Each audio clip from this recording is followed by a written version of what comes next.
Hello, welcome to Dundrow's podcast. I'm your host, Justin. Today we're reviewing a Thor book, Thor Wolves of the North, which is a 2011 graphic novel which collects three comics.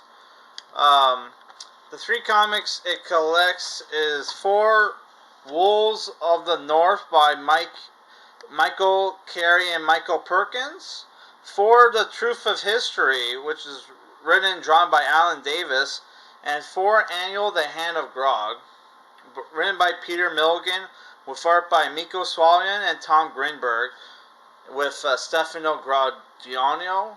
So yeah, this book goes for 13 US and 14 Canadian, though I paid like $18 for this book. It's teen plus. It was either 17 or $18, right? Yeah, it's funny. I did a review of this on 4th of July, but because my stupid memory card has a lot of corrupted data, I have to delete videos to make space, right? So I accidentally deleted this review a review I already did for this book, right? Yeah, before I put it on my computer, which is what a dumbass I am. So yeah, the first comic in this collection is Wolves of the North, which is written by Michael Carey and Michael Perkins, right? And it's about this clan of Vikings, right? Back in the, I'm assuming either the 9th or 10th century. Could have been later, but yeah. Gets attacked by this army of monsters. They kill the chieftain, and the chieftain's daughter takes over, which that's her over there. And look how brutal this comic is. This guy gets his like torso cleaved in half, and he still survived to make it to the village, right? So what ends up happening is she takes over, but like you have this priest of Hela tries to convince her to sacrifice herself and slit her wrists and bleed out into this bowl so they can pay off the army, right? Because obviously the army's there because the gods are angry at them, right? She tells them, hey, we're Vikings, we're gonna fight. And what ends up happening is Thor shows up to fight for these Vikings because apparently the army that's attacking them is on its way to some kind of secret portal that's going to lead to Asgard. So Thor was sent by Odin to hold them off, right? So he explains all this to the new chief, and he tells her, hey, I need like a token, right, to bind me here, right? So she cuts off a piece of hair, and this binds her to Thor. That binds their life forces. So what ends up happening is Thor leads this army of the people of this village to attack the army, while this guy who's secretly working for Hela goes to try to kill the female chieftain, which Hela in this book is sexy as hell. She's totally topless, and they're covering her booba with her black hair, which, oh my god, Hela's never looked so sexy. It blows Kate Blanchett out of the water in that Ragnarok movie. So yeah, one problem, so you got like this cool fight between Thor and Hela. While that's going on, the Hela priestess goes to try to kill this chick. What ends up happening though is she gets stabbed, and this weakens Thor, right? But Thor ends up winning anyway, and the female chieftain, even though wounded, is single-handedly able to kill the three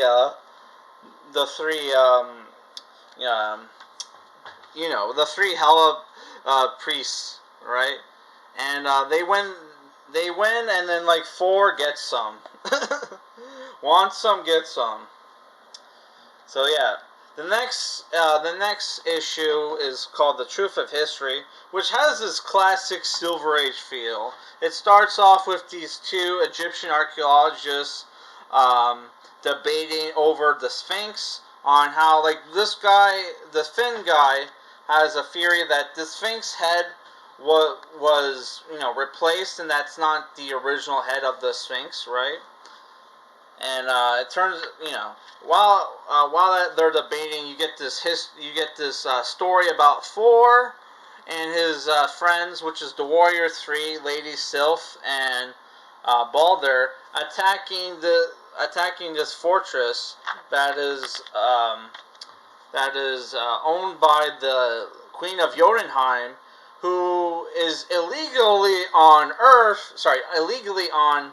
Asgard, and created this portal to Midgard/Earth, so she could steal like treasure, right? Which the portal leads to ancient Egypt, which Volstagg and his fat ass accidentally falls into.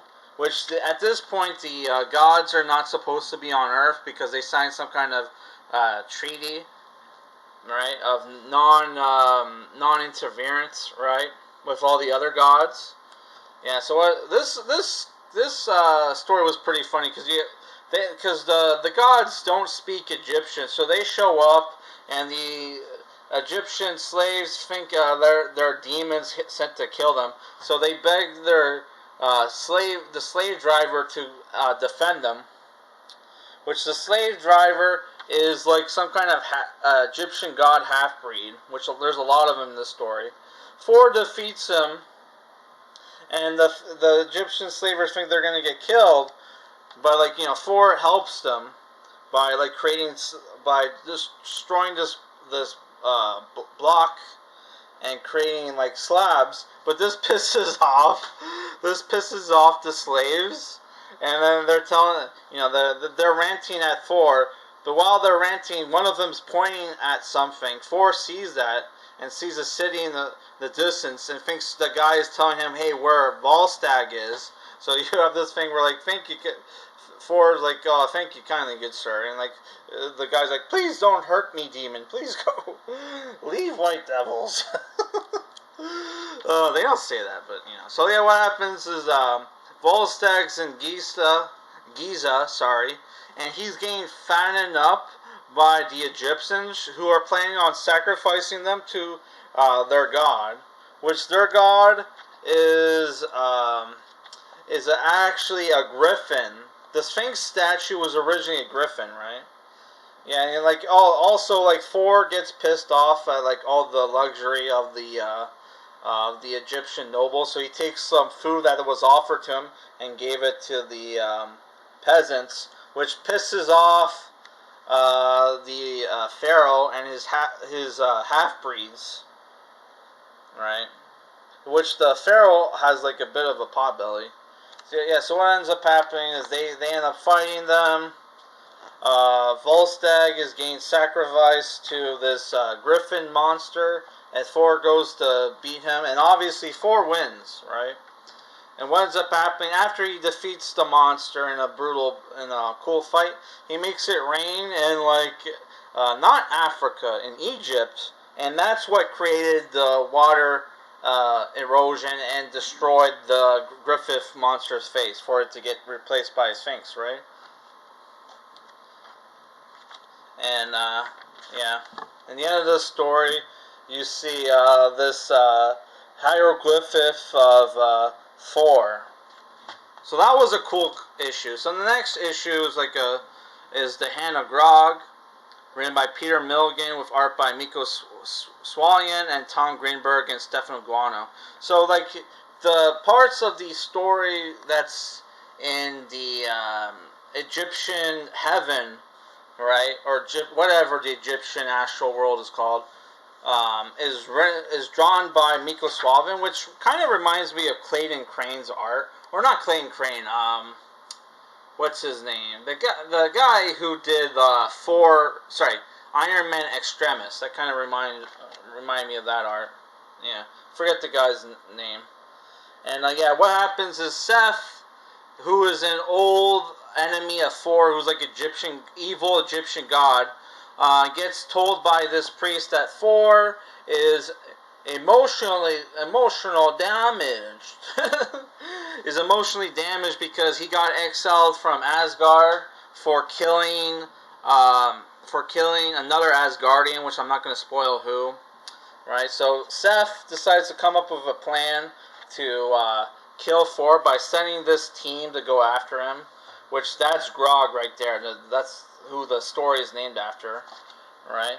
So yeah, he sends them to go and wreak havoc, right, on Thor's home, which Thor is living on a secluded mountain, trying to, like, take a break from being a superhero because, he's depressed, right? And, like, you have Donald Blake is living with him, right? They're sharing the same body. But what ends up happening is these guys go around killing people, and then Thor eventually goes and fight them, right? And you have this guy named Grog who has a grudge on Thor. What ends up happening is Thor goes to fight them, and he ends up beating Grog, right? And though he has a rough time of it, and this pisses off Seth because they were supposed to, the bad guys were supposed to, like, team up and beat Thor, So, like, Seth for some reason, even though he has a good chance of beating Thor, he decides to retreat with Grog, right? And yeah. And Seth is really pissed off. So when the priests ask him, hey, pay me some more money, right? Some more gold. Like, Seth's like, motherfucker, this is what I do to people who disappoint me, right? And he pays him with the hand of Grog. Yeah. So what did I think about this graphic novel? One, I got overcharged for this. Second, the dialogue in some of the stories did not, was not great. Not because, they're going for that old-fashioned, like, Shakespearean kind of speaking, but, like, in the first story that takes place in ancient, like, not ancient, but, like, takes place in the past, you had Thor refer to Earth as Earth when Thor, at that point in time, pre-Avengers, Thor would probably have called Earth Midgard, right? And, yeah. Other than that, though, I liked all three stories. They were standalone adventures, and there was good action. The second story was really fun. It had this Silver Age feel to it, right? And the other two more modern books still were still good. Though the best story was probably the middle one by Alan Davis. This is still a good graphic novel, and I'm giving this a 6.5 out of 10. But I do not recommend paying, like, over like $15 for this book. If you get it cheaper, it's worth it. But yeah, like, this is a bit, like, overpriced, because considering this is only a three-issue graphic novel, man. They couldn't round it up to 4. They can't even 4 is in, like, they